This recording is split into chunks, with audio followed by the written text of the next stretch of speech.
Hello and welcome to Forever Rugby on Forever Sports. And Jacques Nienaber has just announced the Springbok squad for the international season, a 42-man squad. And some massive news with Dwayne Vermeulen and Frans Steyn both being left out of the squad, and a ton of new players being included. Lots of potential debutants, and a very big extended squad, and a lot of very interesting selections being made by Jacques Nienaber, as well as obviously Rassie Erasmus. And yeah, I think very much first of all taking the country by storm, because nobody was expecting a Springbok announcement tonight. But I think on the back of the fact that the Bulls and Stormers are not going to be finished their season, they now feel that they have to announce the squad, so they can get the ball rolling in terms of preparations for Wales. It's a very interesting squad, very very interesting, and I think that I think it's going to be very interesting to sort of see what the reaction is going to be, because I think there have been some very interesting exclusion, a couple of very interesting inclusions, a couple of inclusions I don't particularly agree with, some exclusions which are very very notable. So yeah, without any further ado, let's sort of go through it. But before we do, please do smash a like on the video and subscribe to the channel as well. This is how the forwards look. So we'll start for the front row and go through to the back. So it is Thomas du Toit, Steven Kitshoff, Vincent Koch, Frans Malherbe, Intukum Kunu, Oxenchair, Trevor Nyakane. Intukum Kunu is an uncapped player within the squad. Must admit, he for me looks like an odd one out in this squad. I understand that he's very highly rated and one for the future, but I don't understand how someone who has had bit part and moments maybe throughout the season, but has been very, for me, very inconsistent, has found his way in the box squad there. I think I don't think he's going to play, for example. I think very much one for the future, but for me, I think he's somebody that stands out quite a lot in terms of a bit of a drop in quality. I still have lots of reservations about scrummaging. I'm still not convinced that he is ready at this level, because I think there are question marks over him, but a very exciting talent. So the box manager sees something in him that's maybe something that I don't, but I do think it's a bit soon for him. But what a moment for the Nkunu family. But apart from that, it's an incredible front row. Thomas du Toit has been playing some excellent rugby. Steven Kitshoff, Vincent Koch, Frans Malherbe, Oxenchair. I mean, that's all a given. And then Trevor Nyakane is just an absolute beast. The hookers, Joseph Dweba, Malcolm Marx, Mongi Manambi. You've got to feel for Johan Krabbelar, who I thought had an absolute storming URC season, was man of the match yesterday in the semi-final. You sort of wonder what more he has to do. Joseph Dweba is ahead of him in the pecking order, and I think that next season will be a defining season for him if he is to go to the World Cup. Back of Stormers under the Springbok sort of management nose. I don't think he's had the best time in Bordeaux, but Joseph Dweba on form, and I think he had some very good games for the Springboks last year, so I can understand going with him as well. The locks, Lood de Jager, Eben Etzebeth, Salman Murat, Ruan Lokia gets his maiden call-up, as well as Marvin Ori. No Archie Snyman, who's still currently injured. So the uncapped players there in Salman Murat and Ruan Nokia. Salman Murat is somebody who's been very highly rated for a long time for the Boks. Did go on the tour last year, but Ruan Nokia was just a no-brainer. He had to be selected. There was no option for him not to be. If we look at the loose forwards, Pieter-Steph du Toit is back in a Boks jersey, as well as Marcel Coetzee. All the requests, all the complaints, all the issues with him not being part of lineman camps, he is named in the final Springbok 42-man squad, alongside Siya Kolisi, Albert Lowe, as well as Evan Roos. We were all sitting there going, is it going to be either or? Well, they've included both, as well as Kwagga Smith, as well as Jasper Wiese. So, three pretty much out-and-out eighth men in the likes of Evan Roos, Jasper Wiese.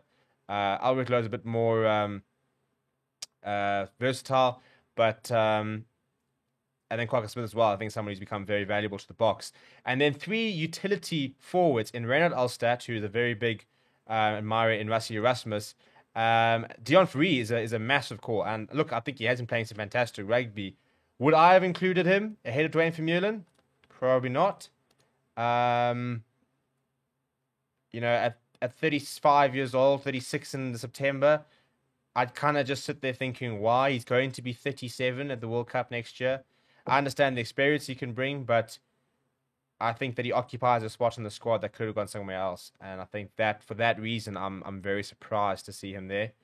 And then Franco Mostert obviously being named as a utility forward. He had a sensational season last year. And the thing with Deon Fourie, for example, just to go back to him, he's uncapped. He's never played for the Springboks. So is he going to play is the question. In which case, what's the long-term game here?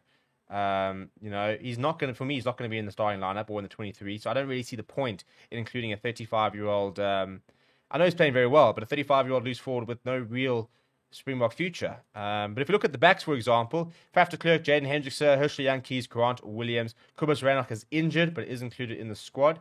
He's completing his rehab with the Springboks. I think Jaden Hendrickse is quite lucky to be there because I think that he's been a little bit off for a while now.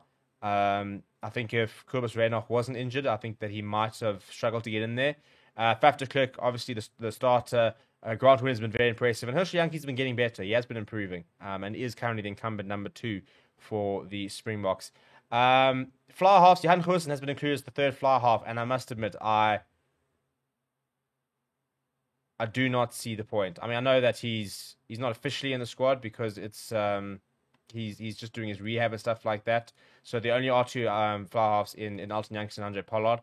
Just like Kobus Reinach's not really in the squad. He's just part of the setup. I just don't understand why Johan Goosen is even an option, given the fact that he's so injury prone. I understand that when he plays, he can have some terrific games, but we can't rely on him. And we've got somebody like Manie Libbok, who's played really good rugby. We've got somebody like Jordan Hendrickse, who's going to be a future Bok. Surely it is worth investing in them more than someone who can't play more than 4 or 5 games in a row before he gets injured. In terms of the centres, the Kanya Damon de Allende, Andre Esterhuizen has literally just barraged his way into the squad, bashed his way over player after player after player until they had to pick him. And he is back in the squad alongside Jesse Creel. The outside backs are Apele Fassi, Warwick Galant. Had to happen. It had to happen. He's been playing too well to leave him out. Cheslin Colby, Willie Leroux included, Makazole Mapimpi, No Spoon Course, who's currently injured. And then the utility backs alongside Damien Willemse in place of Frans Steyn, Kirtley Arendse. Huge moment for him and quite a different type of selection for the Boks. So quite a lot of exciting players being included. Warwick Galant, Kirtley Arendse, these are players with X Factor. These are not your traditional Springbok sort of mold players. So I think if you're looking at the squad, you're looking at trying to see how many uncapped players there are. But let's go through them. It's Kirtley Arendse. It is Grant Williams, Deon Fourie, Albert Lowe, Evan Ruis, Ruan Nokia, Salman Murat, Intutuka Mkunu. We're sitting at 8 uncapped players across the 42.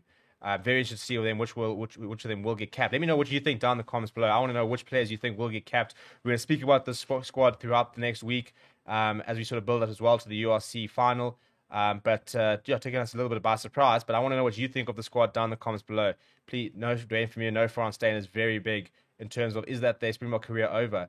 Or is it a case of we know what they offer, therefore we actually don't need them to be in the squad because we know exactly what they bring if we had to call on them. But let me know what you think down in the comments below. Please do smash like on the video and subscribe to the channel as well. Thank you very much for watching. My name is Steven, and I'll chat to you soon.